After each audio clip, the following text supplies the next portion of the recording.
विष्णुं भवभयहरं सर्वलोकैकनाथम्। ॐ श्रीपरमात्मने नमः।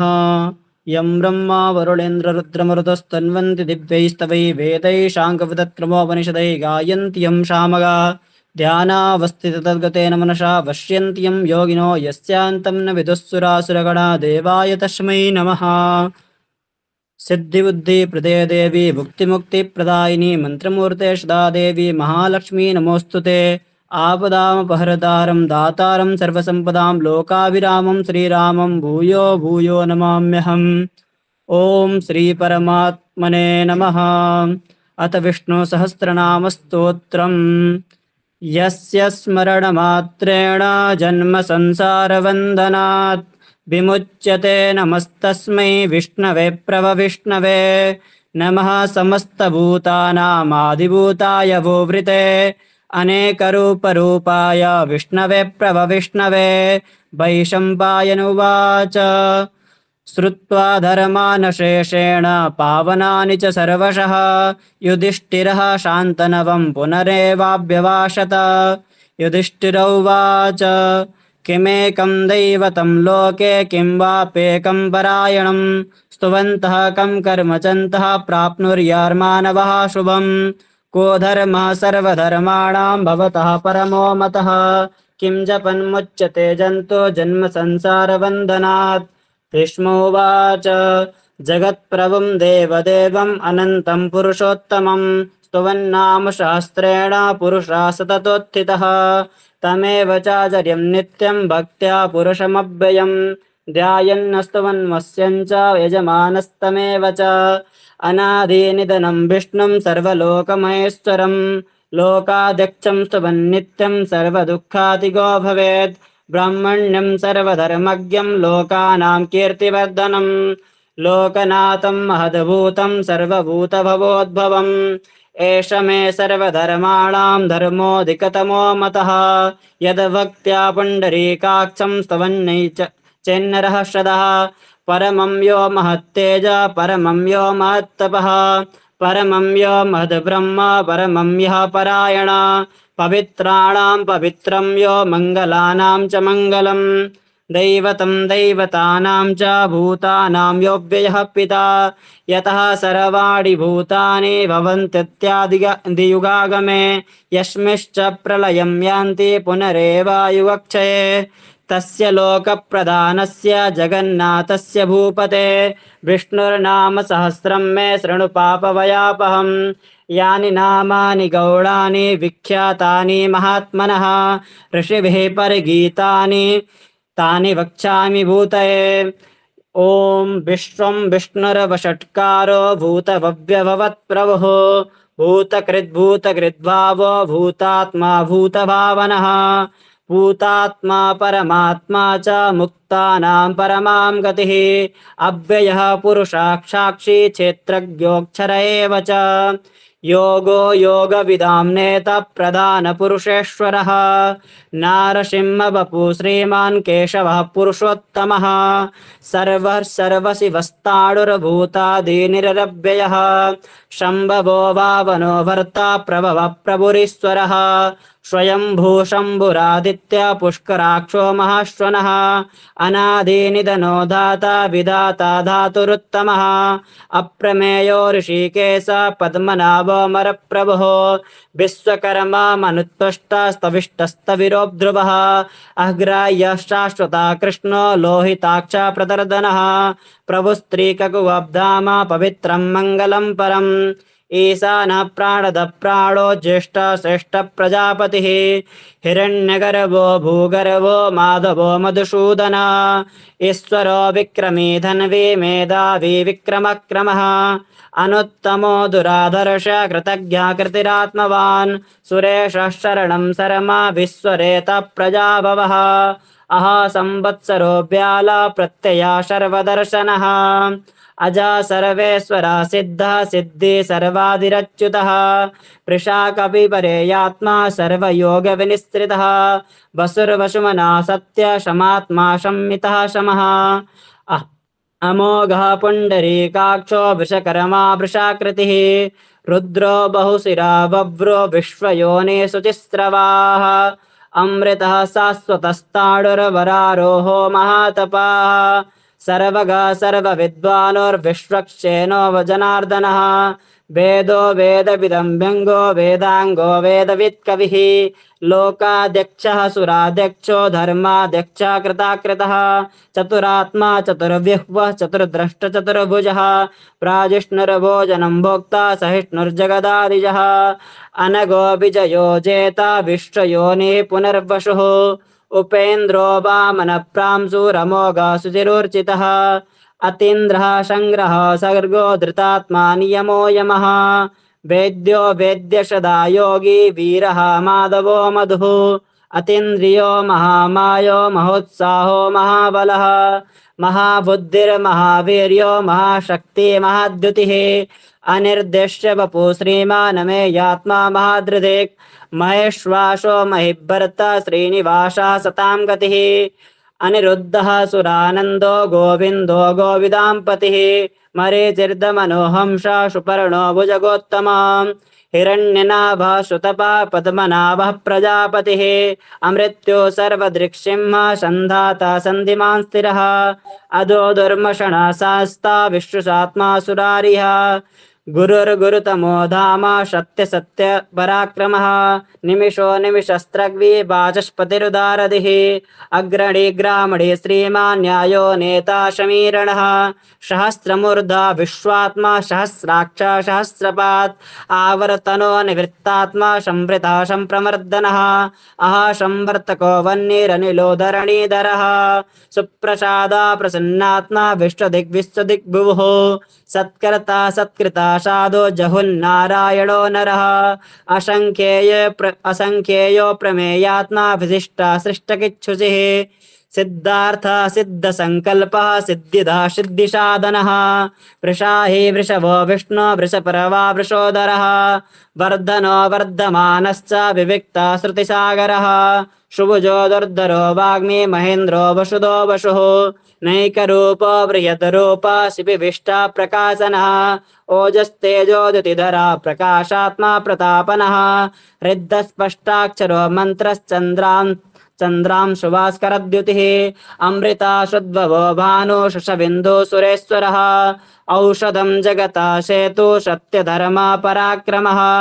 भूतभव्यभवन्नाथ पवनः पावनो नलः कामः कामकृत्कान्तः कामः कामप्रदः प्रभुः युगादिग्दिगदावर्तो नैकमायो महासना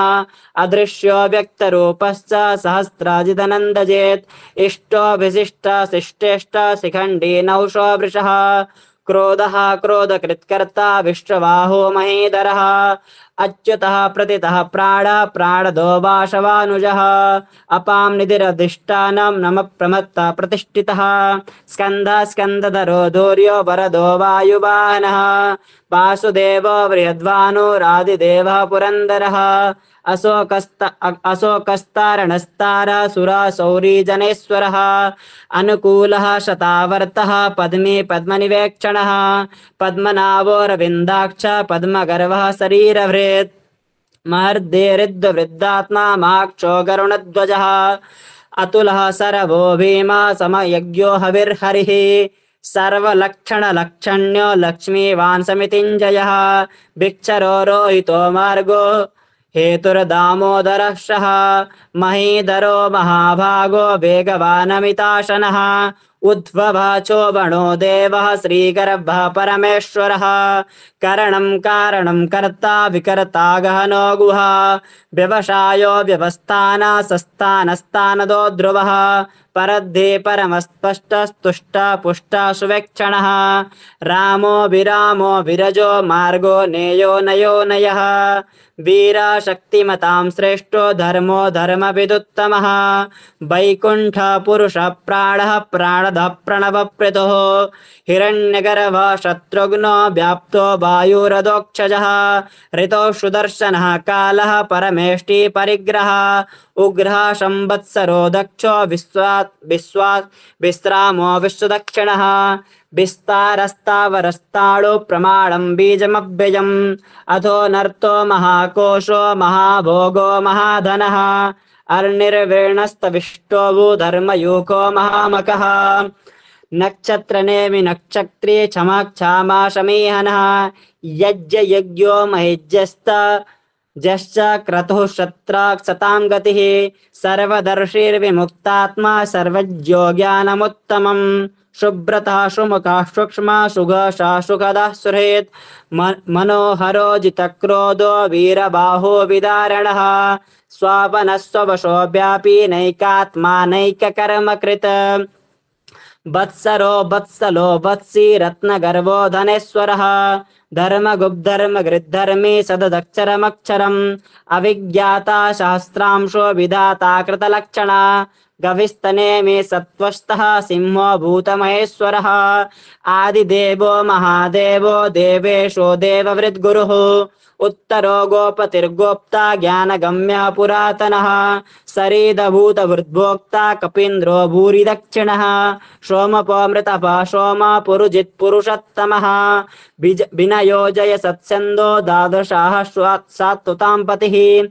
जीवो विनयिता साक्षी मुकुन्दो मितविक्रमः अम्बो निधिरनन्तात्मा महोदधिशयोऽन्तकः अजो महाः स्वाभाव्यो जिता मित्रप्रमोदनः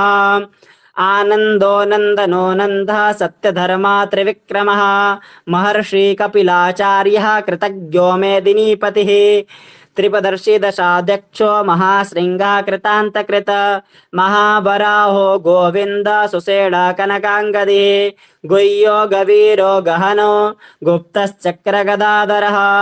वेदाश्वाङ्गुजित कृष्ण दृढसङ्कर्षणोच्युत वरुणो वारुणो वृक्ष पुष्कराक्षो महामना भगवानन्दी वनमाली हलायुधः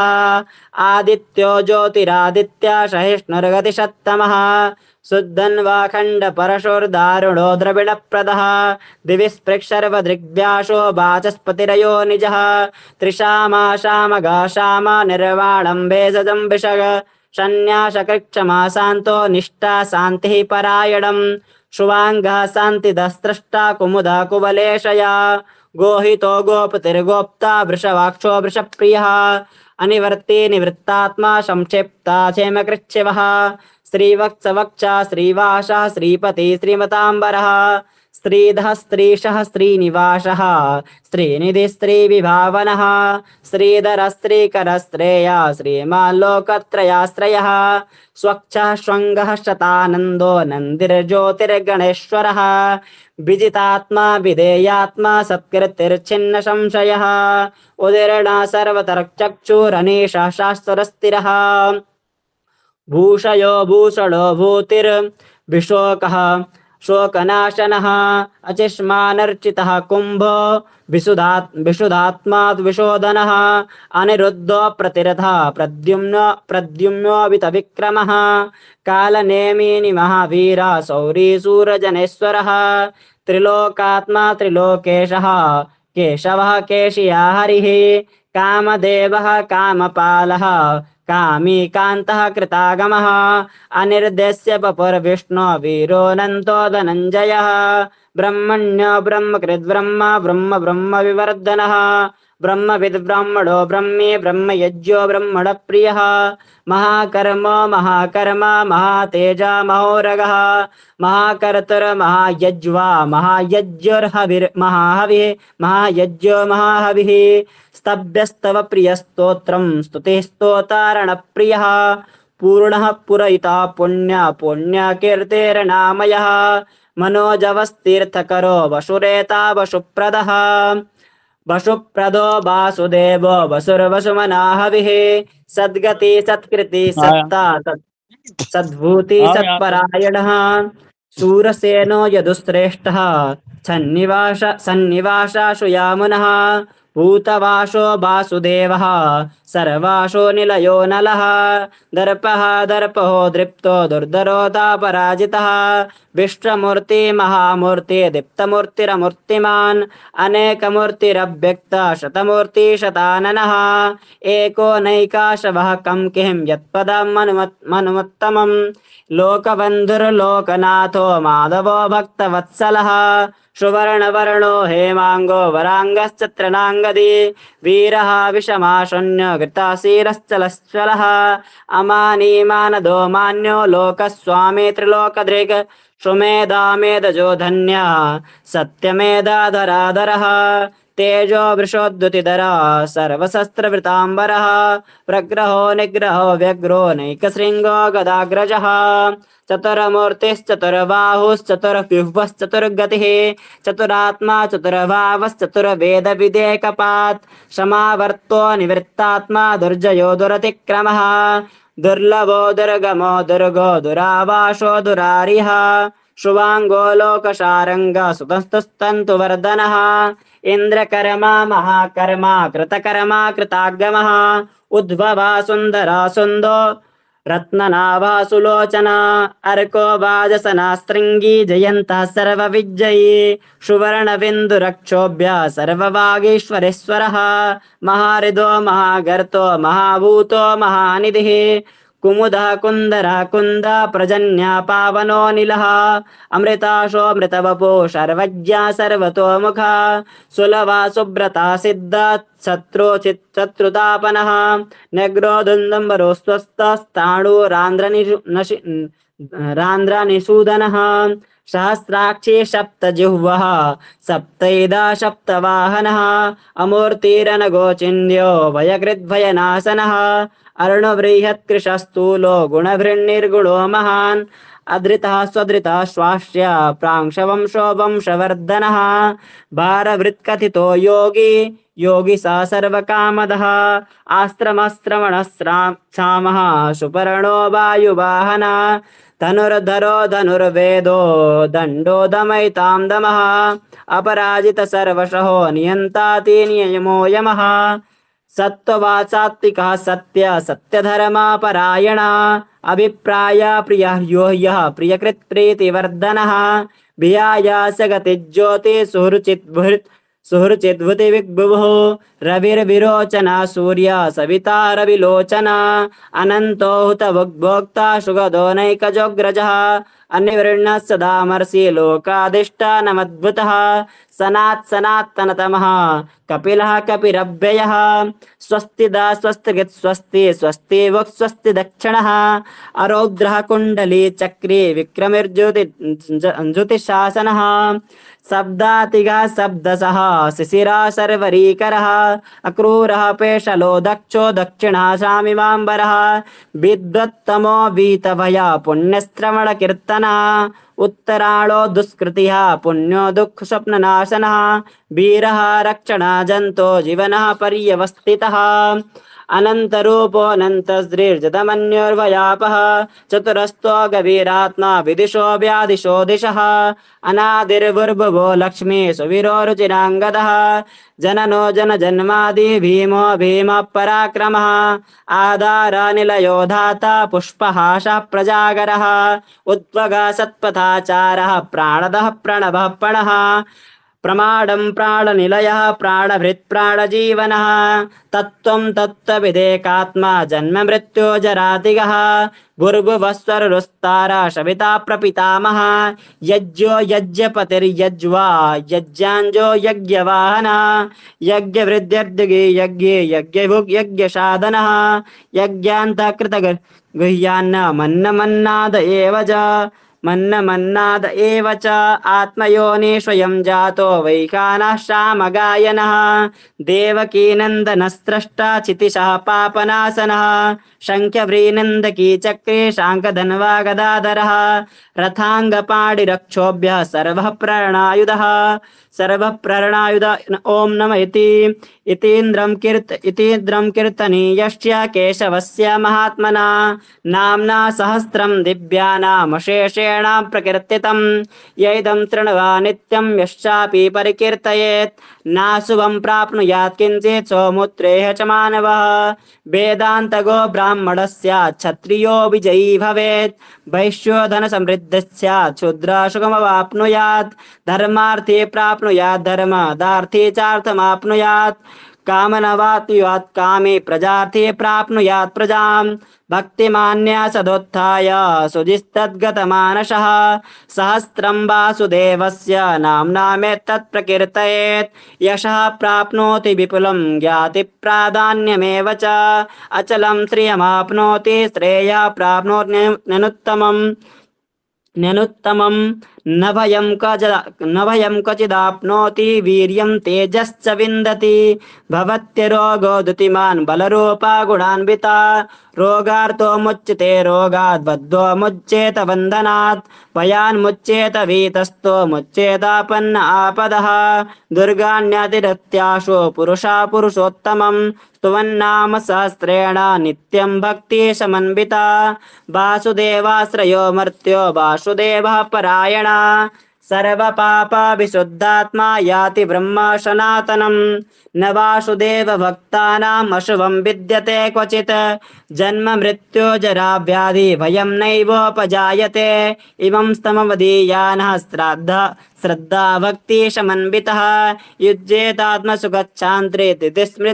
स्मृतिकीर्तिभिः न क्रोधो न च मात्सर्यं न लोभो नाशुभामति भवन्ति कृतपुण्यानां भक्तानां पुरुषोत्तमे द्यौसुस्कन्द नक्षत्राखं दिशोपमहोदधिः वासुदेवस्य वीर्येण विधृतानि महात्मना ससुरासुरगन्धर्वा सयोक्षोरगराक्षमं जगद्वशे वर्ततेदं कृष्णस्य सचराचरम् इन्द्रियाणि मनोबुद्धि सत्त्वं तेजोबलं धृतिः वासुदेवात्मकान्याहुः क्षेत्रं क्षेत्रज्ञ एव च सर्वागमनमाचारः प्रथमं परिकल्प्यते आचारः प्रभवो धर्मो धर्मस्य प्रभुरच्युतः ऋषयः पितरो देवा महाभूतानि धातवः जङ्गमाजङ्गमं चेदं जगन्नारायणोद्भवम् योगो ज्ञानं तथा सांख्यं विद्या शिल्पादिकर्म च वेदाशास्त्राणि विज्ञानमेतत् सर्वं जनार्दनात् एको विष्णुर्महद्भूतं पृथग्भूतान्यनेकशः त्रिलोकाभ्यायभूतात्मा भुङ्क्ते विश्वभुवग्व्ययः इवं स्तवं भगवतो विष्णुर्व्यासेन कीर्तितं पठेत् इच्छेत् पुरुषः श्रेयः प्राप्तुं सुखानि च विश्वेश्वरमजं देव जगतः प्रभवाप्ययं भजन्ति ये पुष्कराक्षं न ते यान्ति पराभवम् ओम तत्सदिति श्रीमहाभारते शतसाहस्र्यां संहितायां वैयागियामानुशासनिके पर्वणि भीष्मयुधिष्ठिरसंवादे श्रीविष्णोर्दिव्यसहस्रनामस्तोत्रं हरिः ओम तत्सत् हरिः ओम तत्सत् हरिः ओम तत्सत् हरिः ओम तत्सत्।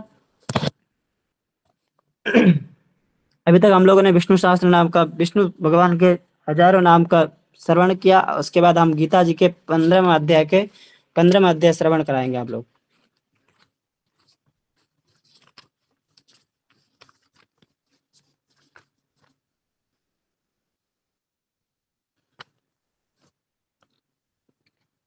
सिद्धि बुद्धि प्रदे देवी भुक्ति मुक्ति प्रदायिनी मंत्रमूर्ते सदा देवी महालक्ष्मी नमोस्तुते। शान्ताकारं भुजगशयनं पद्मनाभं सुरेशं विश्वाधारं गणेशदृशं मेघवर्णं शुभांगं लक्ष्मीकान्तं कमलनयनं योगिवृद्धानुगम्यं वन्दे विष्णुं भवभयहरं सर्वलोकैकनाथं शुक्लां ब्रह्मविचारसारपरमां माद्यं जगद्व्यापिनीं वेणां पुस्तकधारिणीं वेदां जाड्यन्धकारापहम् हस्ते स्फाटिकमालिकां विदधतीं पद्मासने संस्थितां वन्दे तां परमेश्वरीं भगवतीं बुद्धिप्रदां शारदाम्। ओम अथ पंचदशोऽध्यायः। श्रीभगवानुवाच ऊर्ध्वमूलमधः शाखा अश्वत्थं प्राहुरव्ययम् छन्दांसि यस्य पर्णानि यस्तं वेद स वेदवेद् अधश्चोर्ध्वं प्रसिता तस्य शाखा गुणप्रवृद्धा विषयप्रवालः